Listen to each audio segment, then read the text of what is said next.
प्रिय छात्रों, कक्षा 12 AG पशुपालन एवं पशु चिकित्सा विज्ञान, जिसमें अगला टॉपिक है दूध किसे कहते हैं तथा दूध में कितने अवयव पाए जाते हैं। तो दूध किसे कहते हैं, वैसे तो परिभाषा अलग अलग होती है, लेकिन अभी एक नॉर्मल परिभाषा हम देखेंगे।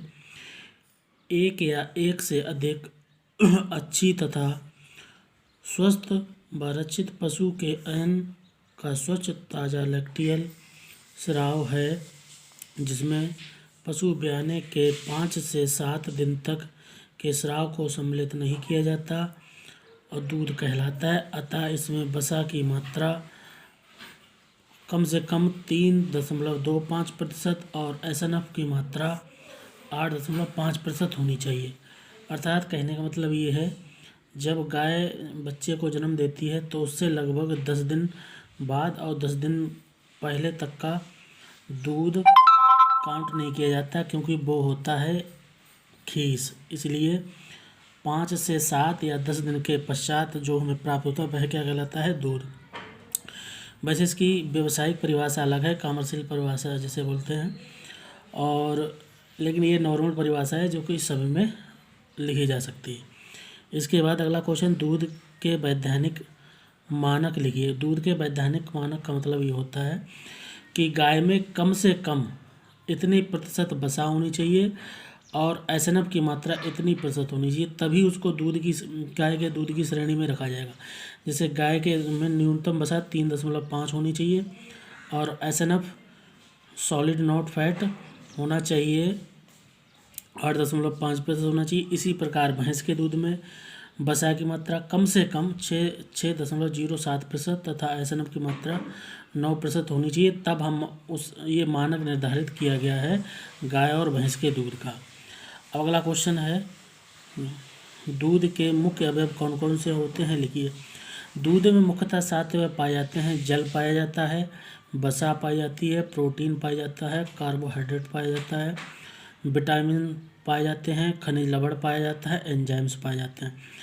ये सारी चीज़ें एक मनुष्य को चाहिए पोषण के लिए, इसलिए दूध को संपूर्ण आहार कहा जाता है। लेकिन दूध में आयरन और विटामिन सी नहीं पाया जाता है, जिस कारण उसे संपूर्ण संज्ञा अब नहीं दी जाती है, पहले से संपूर्ण संज्ञा दी जाती थी। अब आइए एक एक करके समझेंगे। अब पहला पॉइंट है जल। यह दूध में सर्वाधिक मात्रा में पाया जाता है, इसकी प्रतिशत मात्रा लगभग 80 से 90% होती है और यह अन्य अवयवों के वाहक का कार्य करता है। वाहक का मतलब है जो अन्य अवयव होते हैं इसमें घुले रहते हैं, ये पानी उनको घुले रखता है दूध में, इसलिए यह वाहक का कार्य करता है। 80 से 90% का मतलब है गाय में 86% होती है, भैंस में 82% होती है, इसलिए एवरेज लिख दिया गया 80 से 90% होती है। अब देखेंगे वसा, दूसरा है अवयव वसा दूध में निलंबन को अंग्रेजी में इमल्सन तथा गोलिका को अंग्रेजी में सस्पेंशन के रूप में पाई जाती है।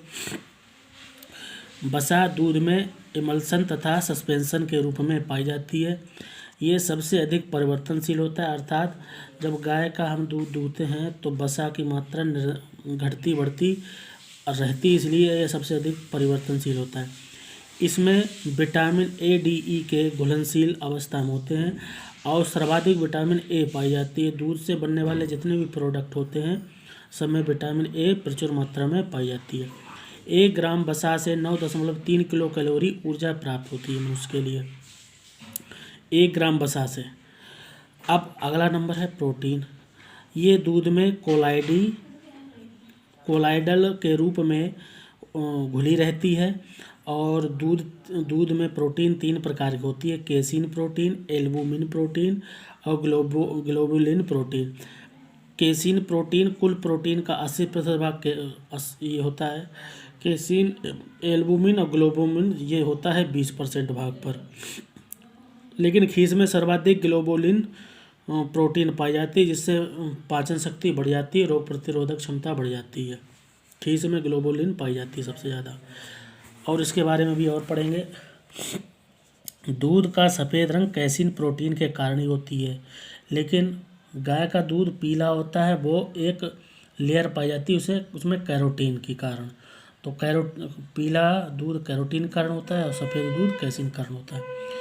दूध में कैसीन की मात्रा 2 से 3.5% तक होती है। अगर मात्रा की बात करें, वैसे तो अगर पूरी मात्रा बात तो 80% तक होती है, लेकिन अगर उसके हिसाब से बात करें तो 2 से 3.5% होती है।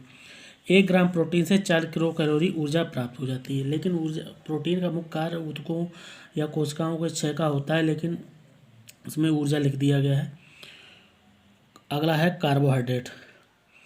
कार्बोहाइड्रेट घोल या विलयन अर्थात सॉल्यूशन के रूप में होता है दूध में।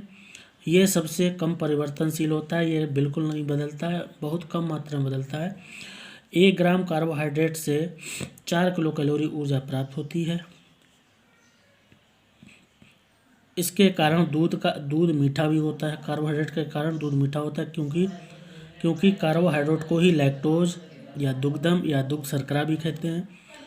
लैक्टोज में 2 प्रकार की शर्कराएं पाई जाती हैं, एक होती है ग्लूकोज, दूसरी है गैलेक्टोज, इसलिए इसे द्वि शर्करा भी कहते हैं। विटामिन, अगली हेडिंग है विटामिन। दूध में सर्वाधिक विटामिन ए, डी, ई के वो पहले ही बता चुके हैं। विटामिन सी नहीं पाया जाता है, लेकिन कच्चे दूध में विटामिन सी पाया जाता है। जब हम दूध को उबाल लेते हैं तो उबालने पर विटामिन सी नष्ट हो जाता है, इसलिए विटामिन सी नहीं पाया जाता है। और जल में विलय होती हैं विटामिन बी और सी, और वसा में विलय होती हैं विटामिन ए, डी, ई के। अगला है खनिज लवण। इसमें इसकी मात्रा लगभग 1% तक पाई जाती है। 1% से कम पाई जाती है, लगभग 0.7 से 0.9% तक। इसमें कैल्शियम तथा फास्फोरस अधिक मात्रा में होते हैं। आयरन नहीं पाया जाता है, आयरन बिल्कुल नहीं पाया जाता है। अब देखिए, विटामिन सी दूध में नहीं होता है, लेकिन जब दूध से दही बनता है तो दही में सबसे ज़्यादा विटामिन सी ही होता है, इस बात को याद रखेंगे। आयरन बिल्कुल नहीं पाया जाता है। अगला नंबर है एंजाइम। दूध में लाइपेज, लैक्टोज, प्रोटीएज, ईस्टरेज, हाइड्रोजिनेस आदि एंजाइम पाए जाते हैं, जो किण्वन क्रिया में सहायता करते हैं। ठीक, तो ये हो गया दूध तथा दूध के अवयव। अब हम अगला वीडियो देखेंगे दूध के प्रकार।